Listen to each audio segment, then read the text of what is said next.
Voilà, alors je disais, la dernière fois j'avais commencé à parler sur la croix.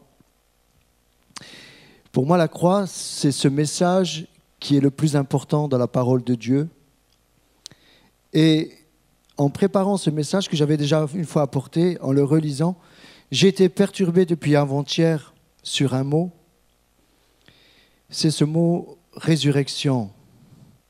Souvent, on a parlé de la croix, sans vraiment attacher cette réalité à la résurrection. Souvent, lorsque Jésus parlait de sa mort, il parlait de sa mort et de sa résurrection. Beaucoup de passages nous parlent de ce sens-là. Et je dis cela parce que dans ce message qui est là, j'ai dû, depuis hier, complètement prendre une autre voie qui n'était pas prévue. Et j'ai que ce mot qui me revient à l'esprit, c'est ce mot résurrection. Alors je voudrais l'associer vraiment à ce message de la croix d'une façon un peu plus importante, comme je ne l'avais pas fait auparavant. La dernière fois, nous avons parlé du psaume 22. Mon Dieu, pourquoi m'as-tu abandonné? Vous vous souvenez de ce psaume 22? Et ce matin, je voudrais parler d'Ésaïe 52, 53. Et au travers de ces deux passages de l'Ancien Testament, nous avons un beau tableau réel qui va se dessiner de Jésus-Christ. Le vrai tableau, l'original.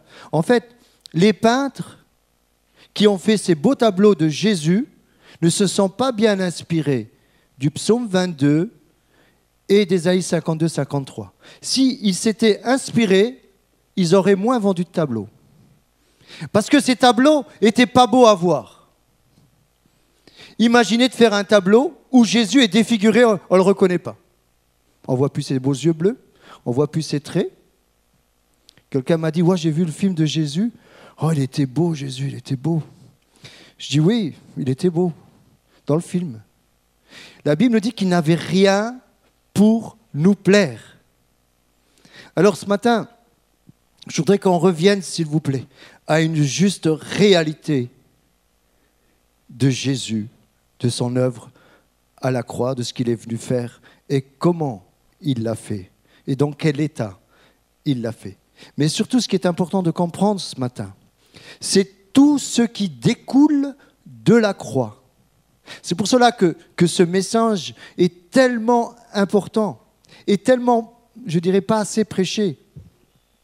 Ou lorsqu'on le prêche, comme je dis, on en perd toute une partie. Pourquoi ? Parce que dans le salut, on parle de la croix. Viens à Jésus, à la croix, et tu seras sauvé. Tu seras guéri par les meurtrissures de Jésus, tu es guéri. Tu seras réconcilié avec Dieu si tu acceptes Jésus dans ton cœur. Tu seras sauvé. Ton nom sera inscrit dans le livre de vie. C'est ce que nous entendons dans ce message. Tu seras pardonné de tous tes péchés passés. Tu deviens une nouvelle création. Amen. Ça, c'est ce que nous entendons, c'est ce que nous prêchons lorsqu'il y a le salut. Mais je dirais, ce matin, parler que de cela, c'est incomplet. Je dirais presque, ça dénature un petit peu tout le plan de Dieu sur la croix. Que le Saint-Esprit puisse nous aider ce matin. Le premier point, c'est que la mort de Jésus à la croix nous est présentée à juste titre, comme je le disais, à notre salut, mais important, et ce matin que nous puissions retenir cela, qu'elle est liée à la résurrection de Jésus. Important de comprendre la résurrection atteste notre justification. Amen. S'il n'y avait pas de résurrection, c'était la mort qui avait triomphé. Est-ce qu'on comprend ? Si Jésus avait été à la croix et ça s'était arrêté là, on l'a mis dans le tombeau, on ferme la porte à clé et on n'entend plus parler de Jésus et on n'entend plus parler de nous. Et il n'y a plus de possibilité pour nous aussi. Et il n'y a plus d'église. L'église ne peut pas renaître. D'ailleurs, quand il est sorti du tombeau, ils n'y ont même pas cru.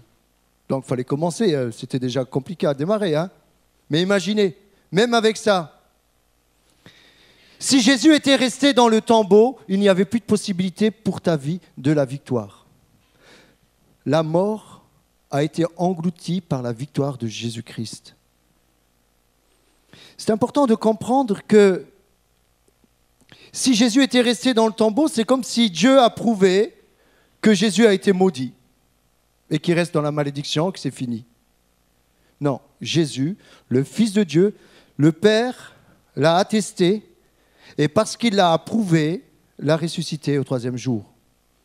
C'est important de comprendre qu'il y a derrière cette pierre du tombeau, à l'intérieur du tombeau ce matin, c'est une image que j'ai, il y a plein de réalités qui sont restées dans le tombeau et qui ont besoin de sortir du tombeau pour que tu puisses en profiter. Et ça, c'est la puissance de la résurrection.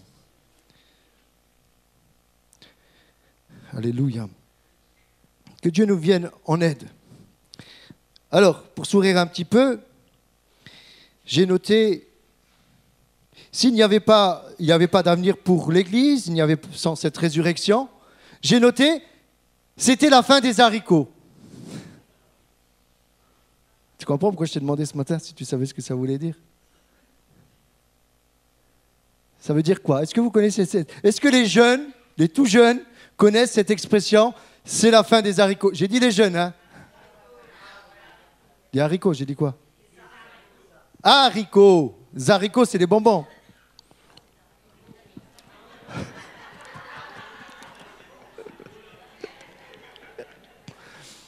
Qu'est-ce que j'aime voir la joie au milieu de nous. Amen. Alors, c'est quoi cette réflexion sur les haricots? Haricots, j'ai dit. Ça va? Haricots, c'est beau la vie. Hein. Bon.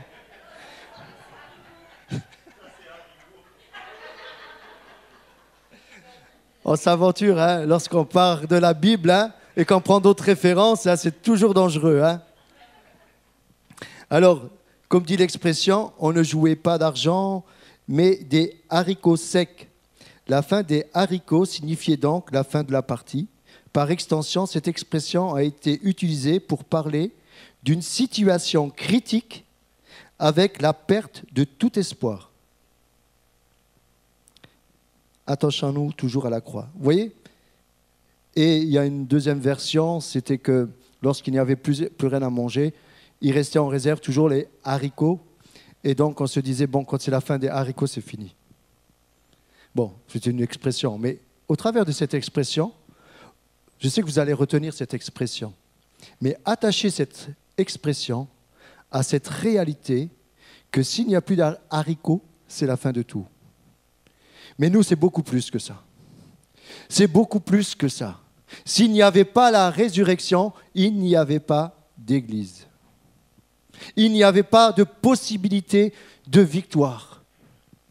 C'est tellement grand, cette résurrection. Il nous est dit dans Éphésiens 2,6, il nous a ressuscités ensemble et il nous a fait asseoir ensemble dans les lieux célestes en Jésus-Christ. Vous voyez?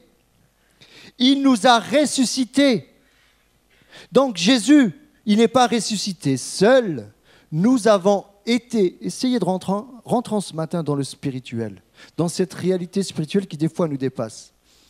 Lorsque nous nous donnons à Jésus, c'est ce que nous avons rappelé hier avec les baptêmes, dans cette mort, nous mourons avec Jésus à la croix, et lorsque nous sortons de cette eau, c'est la résurrection, et là, nous sommes ressuscités ensemble avec Jésus. Ça, c'est grand. Et il nous a fait... Donc, on est ressuscités ensemble, toujours ensemble, et ensemble, nous sommes assis avec Christ dans les lieux célestes. Donc, nous ne sommes plus dans le tombeau. Nous avons une position dans le ciel pour régner avec Christ. Nous sommes assis. Quand on est assis, Serge, on se repose, hein?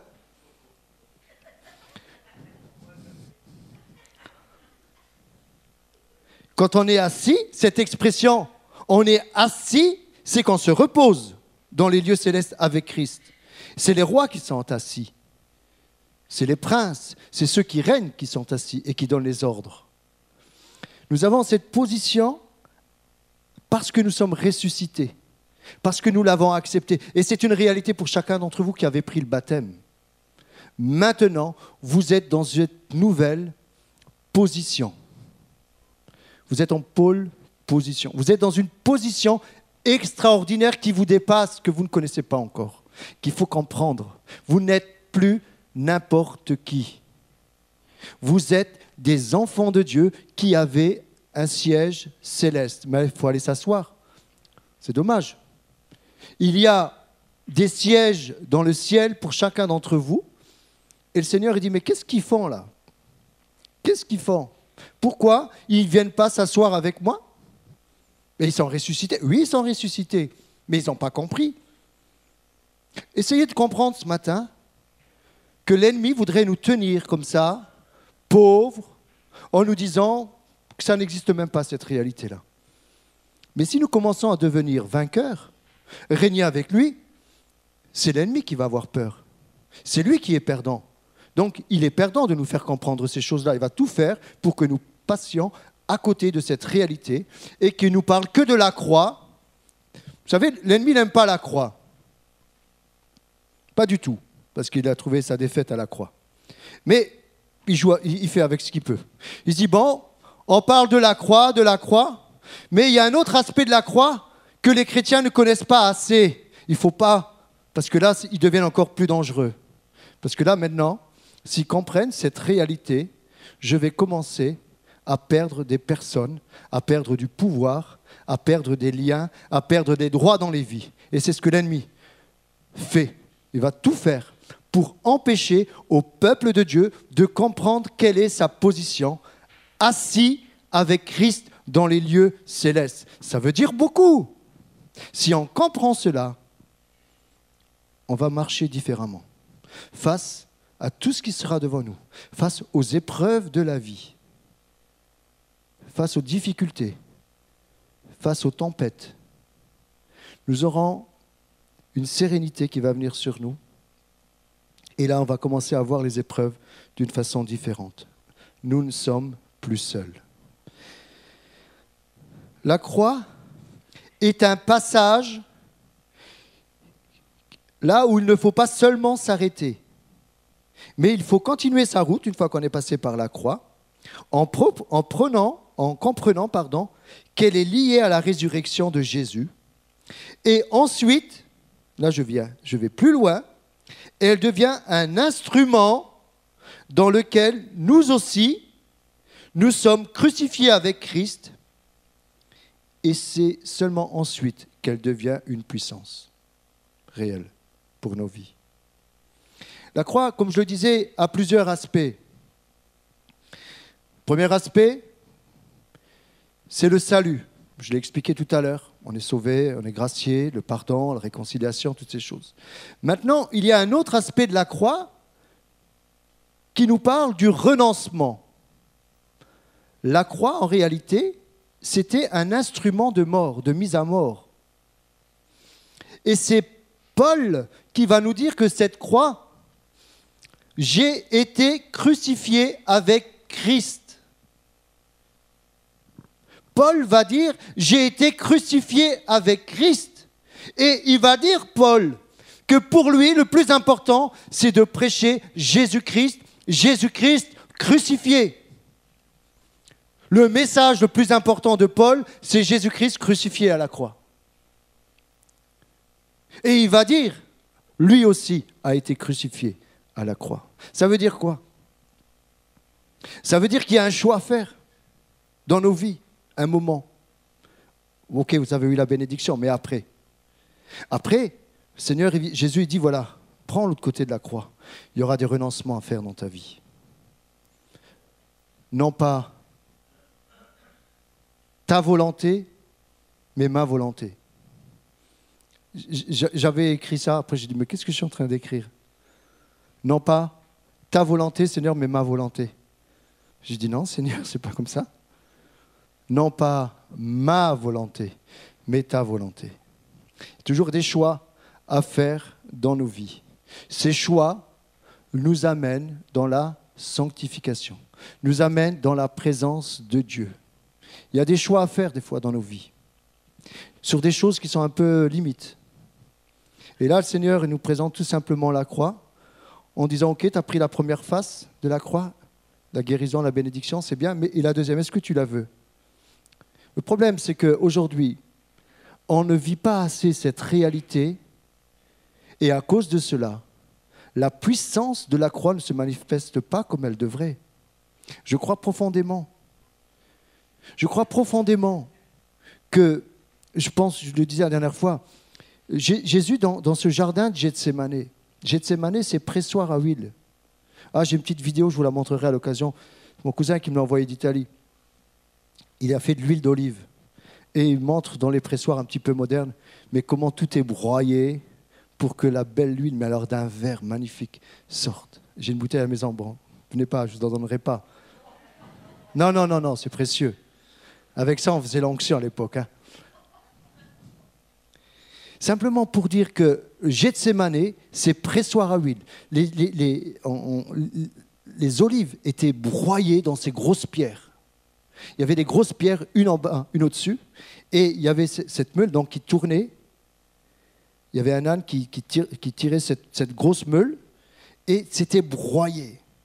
Ça, c'était Gethsémane, pressoir à huile. Et c'est dans ce contexte-là, ce n'est pas pour rien que Jésus a été pressé, a été mis au plus mal dans ce jardin de Gethsémane. Pourquoi? Parce que lui-même, il y avait cette pression qui était sur lui, cette pression, ce poids, on pourrait même dire le poids de la meule, le poids de la pierre, le poids des lois.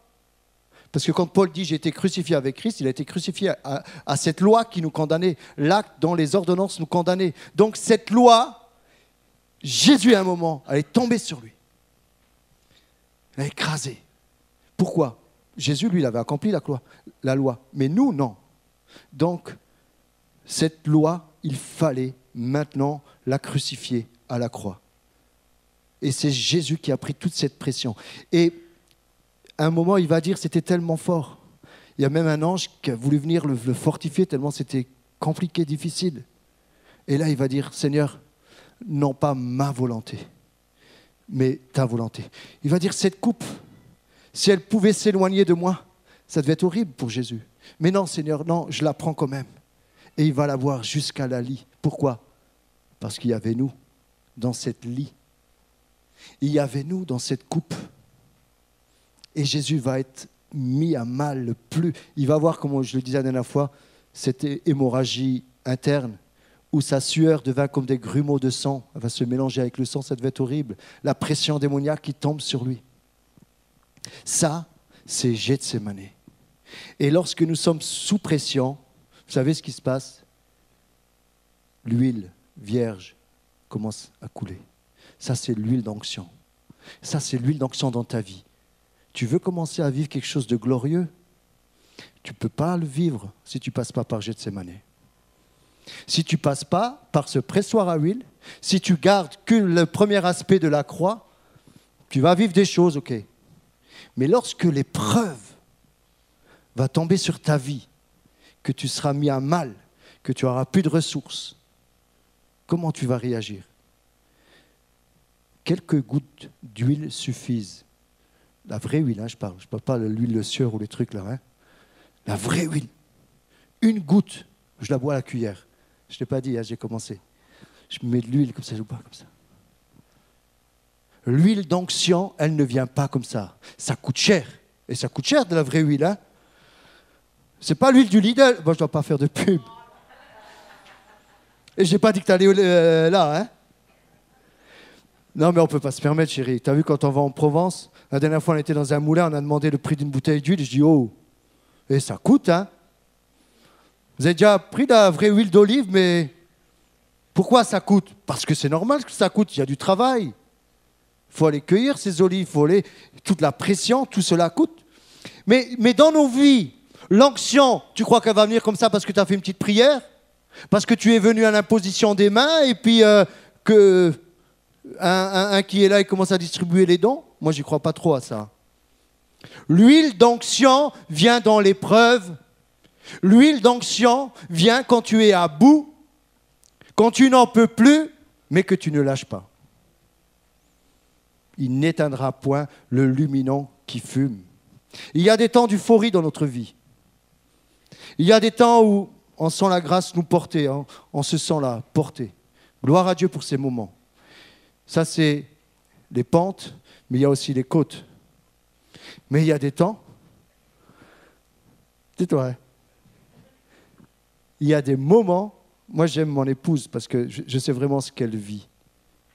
Et elle a vécu ces moments tellement difficiles. Mais dans ces moments difficiles, je l'ai vue vraiment attachée à la main de Jésus. C'est ce qui fait toute la différence. Ce matin, est-ce que tu es réellement attaché au cœur de Dieu ou à la main de Dieu? Si tu es attaché à la main de Dieu, quand ça va pas commencer, quand il va y avoir un moment de pénurie, ou que ça ne va pas sortir la bénédiction, où tu vas sentir les vaches maigres, où tu vas sentir qu'à un moment, il n'y a rien qui se passe, tu ne sens plus rien, tu vas faire quoi à ce moment-là? Tu vas repartir dans le monde? Tu vas repartir dans le monde, tu vas faire quoi? Mais par contre, moi je cherche des chrétiens toutes saisons. 4 saisons. Goodyear. Les pneus, 4 saisons. 4 saisons. C'est important de comprendre que quand c'est le printemps, quand c'est l'été, mais aussi quand c'est l'hiver et on ne voit rien sur les arbres, la sève, elle est là, on ne la voit pas, mais elle est prête à sortir dès que le Seigneur dit « Allez-y », la nature, « Ok, on obéit, chef ». Qu'est-ce qui va se passer? Il y a des périodes dans notre vie où c'est l'hiver. Bon, il y en a qui aiment l'hiver avec la neige et tout. Chaque saison a son charme.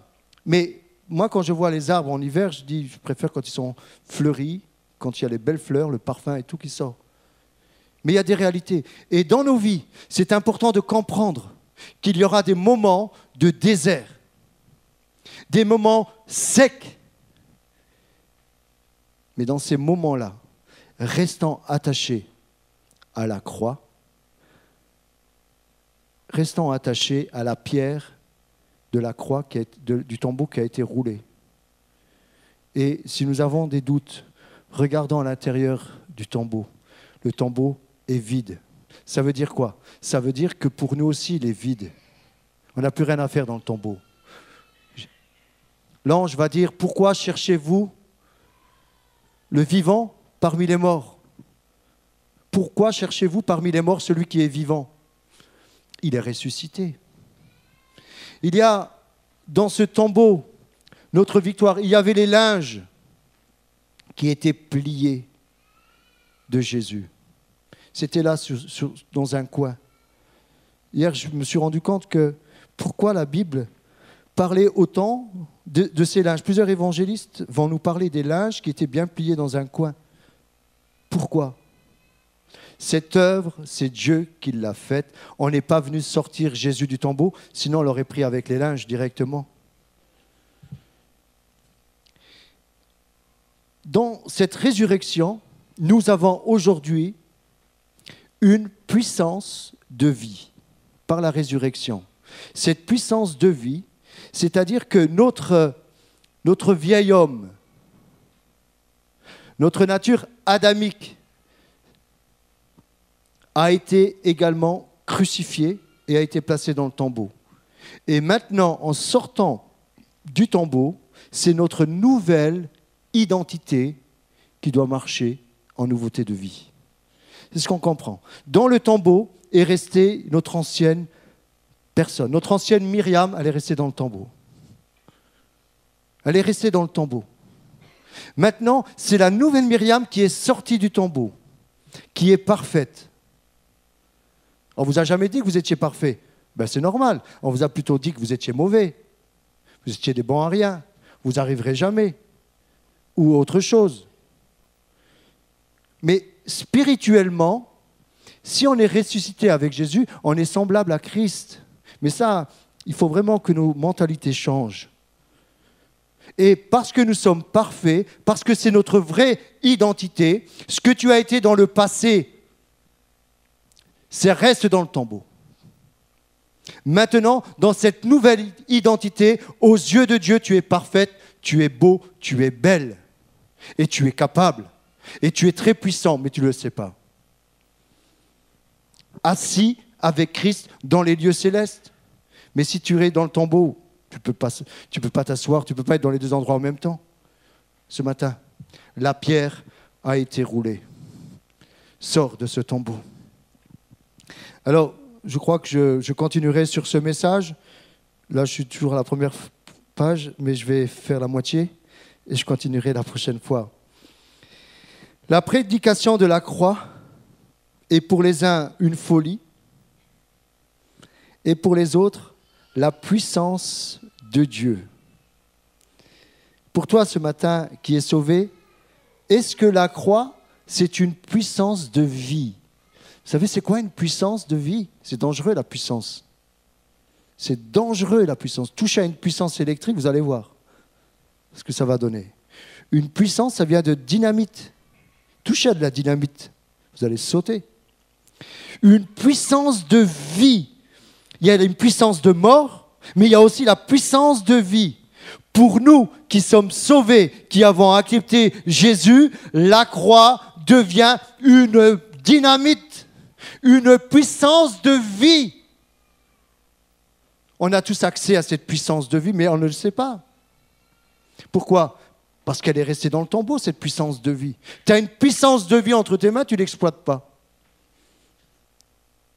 C'est comme je prends les ordinateurs, il y a tellement de fonctions, moi je suis tellement basique, je reste sur certaines choses. Mais des fois on achète des ordinateurs, ils ont tellement de fonctions, on ne les connaît pas, mais on l'exploite un tout petit peu. Il y a la puissance de Dieu que bien souvent, on ne comprend pas parce qu'on se dit, peut-être, ça c'est pour les pasteurs seulement. Mais les pasteurs, ils en ont besoin autant que vous. Mais vous aussi, dans votre vie, vous avez besoin de vivre cette puissance de vie au moment que vous serez confronté à des puissances de mort. La maladie, ça commence à être une puissance de mort, la maladie. Si on ne l'enraye pas, elle nous amène à la mort. Et c'est là que le combat doit prendre face, de ne pas nous laisser avoir.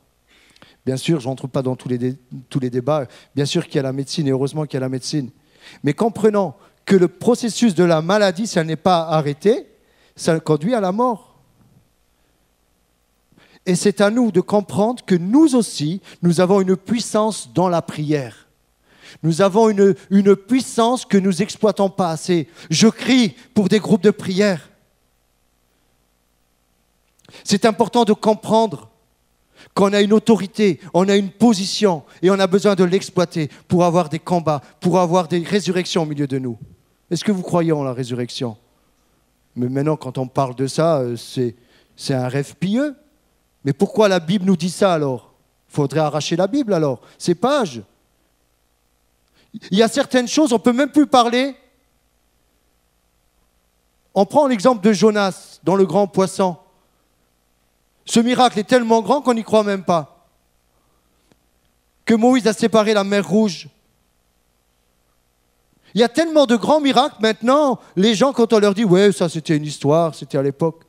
Mais non, les 10 fléaux que Dieu a affligés à Pharaon, c'est des vrais fléaux. J'ai entendu il n'y a pas longtemps, on remettait en question que le peuple égyptien était noyé parce que la mer, apparemment, elle était trop basse, ils ne pouvaient pas les noyer. Ben moi, je dis simplement gloire à Dieu s'ils sont noyés dans un peu d'eau. C'est pas grave. Ça n'enlève rien au miracle. Ce qui compte, c'est que Dieu les a noyés. Parce que c'est écrit dans la parole de Dieu. Jésus va dire, mais si vous ne croyez pas quand je vous parle des choses terrestres, comment croirez-vous quand je vous parlerai des choses célestes? Ce matin, comprenons que tout est là. Et je dirais presque que tout est derrière. Moi, je crois que Dieu est en train de faire une œuvre merveilleuse au milieu de nous. Mais cette œuvre-là démarre bien, mais elle peut s'arrêter. Si à un moment, on ne comprend pas qu'au passage, on doit la prendre, la croix, avec nous. Et elle doit être cet instrument de mort. Quand je suis face au péché, quand je suis face à la pornographie, quand je suis face à ça, quand je suis face à l'alcool, aux abus de l'alcool, quand je suis face aux abus de la drogue, de la convoitise et autres, à ce moment-là, toi qui es faible, tu te dis, le moyen de t'en sortir, c'est la croix, parce qu'elle est pointue en bas. Tu l'enfonces pour que tu meures, pour que ta chair, elle prenne un coup. j'ai été mort au péché. J'ai été mort au péché. La prédication de la croix, pour certains, c'est de la folie. Vous êtes fous. Vous croyez, mais ça n'existe même pas. Notre message de la croix, pour certains, c'est une folie. Pour les sages de ce monde, pour certains, ils vont dire, ouf, ouais, c'est l'histoire. Ouais, mais ça, oui. Bon, après, ils vous ramènent dans des sphères. Mais pour nous qui sommes sauvés, mais pour nous qui sommes guéris, elle est une puissance de vie. Elle est une puissance de vie pour toi, le jeune. Il faut y aller. C'est une puissance de vie. Si pour les autres, quand tu témoignes, ils te prennent pour un fou, pour une folle, tu dis, en réalité, tu es en train de confirmer la Bible. Elle dit que tu es fou. C'est toi qui es fou. Mais moi, je crois que je suis puissant. Puissance de vie.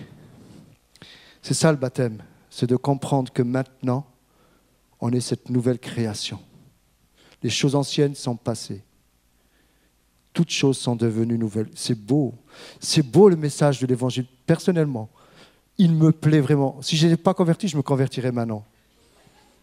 Tellement j'aime ce message, tellement il est beau.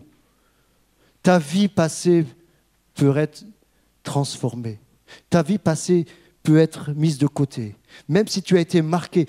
J'ai noté, même lorsque tu étais un embryon, avant de devenir un fœtus, déjà là, peut-être, on a dit des mauvaises choses sur toi.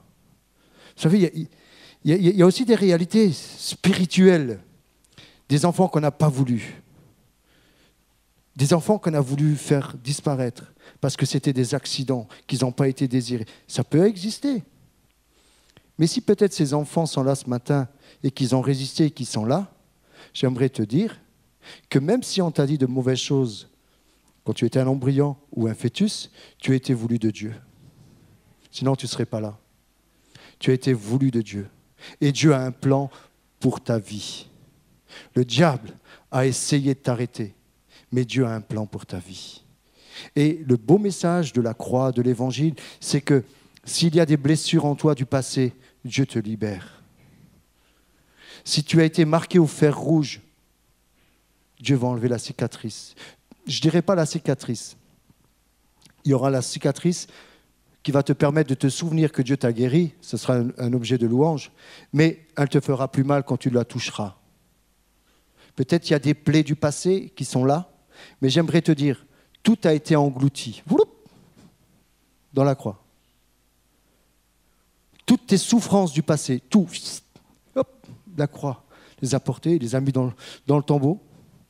La pierre, en réalité, on l'a roulée pour que Jésus sorte. Et vous savez ce qui s'est passé après ? Elle a été refermée. Ça, c'est ma traduction à moi. Avec tous vos péchés, tous vos manquements, tous vos problèmes. Tout a été mis dans ce tombeau. En fait, c'est ça le baptême. Le baptême, c'est quand tu es plongé, tu ressors, tous tes péchés, ils sont reliés par un tuyau invisible jusqu'au plus profond des mers. Vous avez déjà vu les monstres marins ou des poissons bizarres ? On voit aujourd'hui sur Internet, ils sont vraiment moches. Vous savez pourquoi ils sont moches ? Parce qu'ils mangent tous vos péchés. C'est ce que je me suis dit. J'ai vu dans un article la dernière fois, il y avait des poissons qui venaient des profondes mers, qu'ils ont échoué. On ne sait pas pourquoi, mais quand on les voit, c'est mon explication.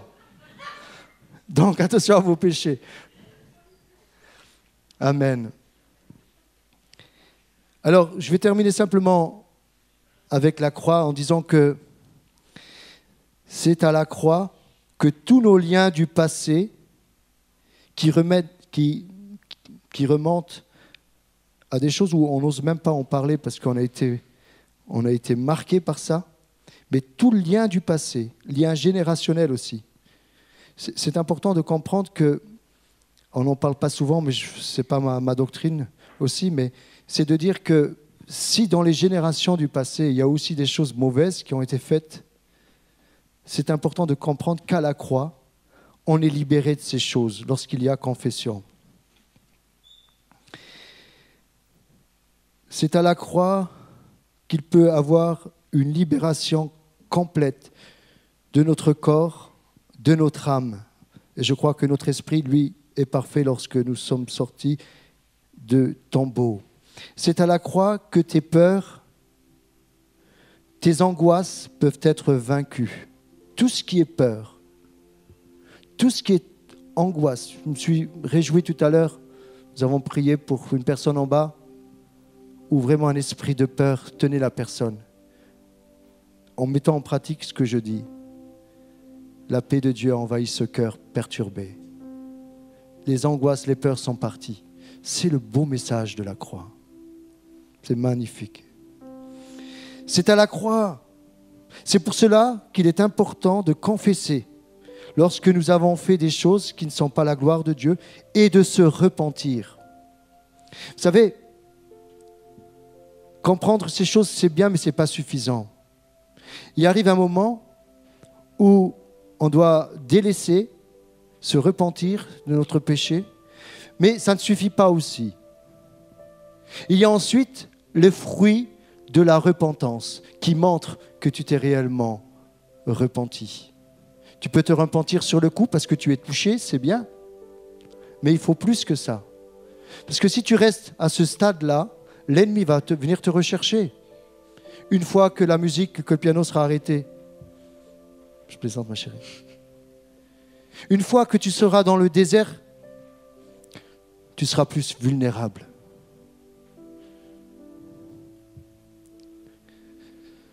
Alléluia. C'est à la croix que notre vieil homme a été crucifié, c'est-à-dire notre nature adamique, comme je disais tout à l'heure. Tout ce qui est oppression,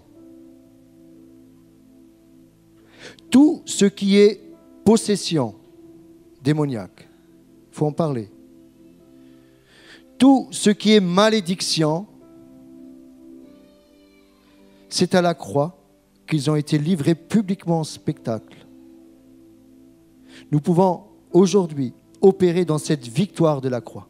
C'est pour cela que lorsque nous prions et que nous disons au nom de Jésus, par le sang de Jésus, nous rappelons que c'est à la croix que le diable a été vaincu. Et tout ce qui est, je le dis parce que là j'ai aidé quelques personnes où ils étaient visités par des esprits la nuit. Et ces personnes-là commençaient à s'approcher du suicide. Et lorsqu'on arrive, ces personnes, on les voit apeurées. Et lorsque nous sommes devant eux, j'aimerais vous dire, notre seul recours, c'est la confiance, pas en nous-mêmes, dans la croix, dans la puissance, parce que Jésus a livré publiquement en spectacle. C'est des réalités. Et croyez-moi, écoutez bien, de plus en plus, vous allez voir dans notre église des cris de personnes qui seront libérées. Bon, on ira en bas. Hein. Pourquoi ? Parce que le monde, de plus en plus, touche aux choses occultes. À l'horoscope, ça commence par l'horoscope. Les voyants, diseuses de bonne aventure, l'hypnose et tout ce qui va avec. Maintenant, dans la médecine, ça rentre par la grande porte, l'hypnose. Je vous dis simplement, restez toujours maître de vous-même. Attention, c'est important ce que je dis ce matin. Quand on hypnose quelqu'un, on l'amène à ce qu'elle se lâche et qu'elle ne pense plus à rien. Et c'est à ce moment-là que des puissances peuvent rentrer. J'ai déjà eu des témoignages dans ce sens. Comprenons qu'il y a une réalité entre le mal et le bien. Il y a une confrontation des deux royaumes. Nous sommes dans les derniers temps. Et dans les derniers temps, la puissance du diable se manifeste de plus en plus. Et ce qui est en train d'arriver, c'est qu'il y a des faux miracles. Il y a des guérisseurs qui ont du résultat. Des personnes qui sont malades, ils vont chez les guérisseurs, ils sont guéris. Mais ce qu'ils ne savent pas, c'est que la guérison se déplace. Et en plus, il y a une malédiction à la clé qui vient dans leur vie. Et ensuite, dans leur famille, il y a souvent des désastres. Accidents, suicides et autres. J'ai entendu de ces choses. Comprenant que c'est nous, le peuple de Dieu, qui pouvons aider ceux qui sont perdus. Si nous vivons au milieu de nous la présence de Dieu, la crainte de Dieu, les gens vont courir nous dire, venez nous aider, on n'en peut plus. Il y a des choses bizarres dans ma vie. C'est nous, dans cette puissance de vie que vous avez tous. Ne laissez pas cette puissance de vie dans le tombeau. Sortez-la et allez dans ce monde et allez aider. L'Esprit de Dieu est sur toi parce qu'il t'a oint pour annoncer de bonnes nouvelles, pour libérer les captifs, pour envoyer libres les opprimés.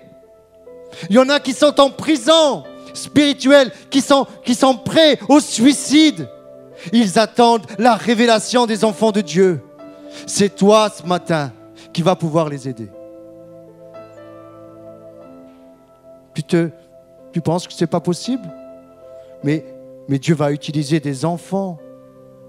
5 pains et 2 poissons, il va utiliser un petit garçon ou une petite fille pour amener la bénédiction aux pieds de Jésus. Et c'est Jésus qui va faire le reste. Ce n'est pas toi qui va faire le miracle, c'est lui qui le fait au travers de tes mains. Le témoignage, le Saint-Esprit va venir sur toi. Le Saint-Esprit va venir sur toi si tu veux être ce témoin. Tu vas être étonné de ce que le Saint-Esprit peut faire avec toi. Je sens vraiment quelque chose de nouveau qui se met en place. Je sens la présence de Dieu qui est là. Je suis incapable, j'ai fait qu'une page et demie. Je sens que le Seigneur est en train de nous dire qu'il y a cette puissance de résurrection qui a été négligée dans nos vies. Réveille-toi. Tu veux le réveil? Réveille-toi si tu veux le réveil. C'est simple. Tu le règles. Tu mets la sonnerie. Réveille-toi, toi qui dors, et Christ t'éclairera. N'attends pas le réveil qui tombe comme ça. Commence à le mettre. Et là, je prends le réveil physique. Commence à lui parler le réveil. Dis-lui qu'il te réveille un peu plus tôt pour prier. L'Esprit de Dieu. L'Esprit de Dieu, c'est une puissance de vie. Vous vous rendez compte que Dieu peut vous utiliser, tous, jeunes, moins jeunes, pour opérer des miracles.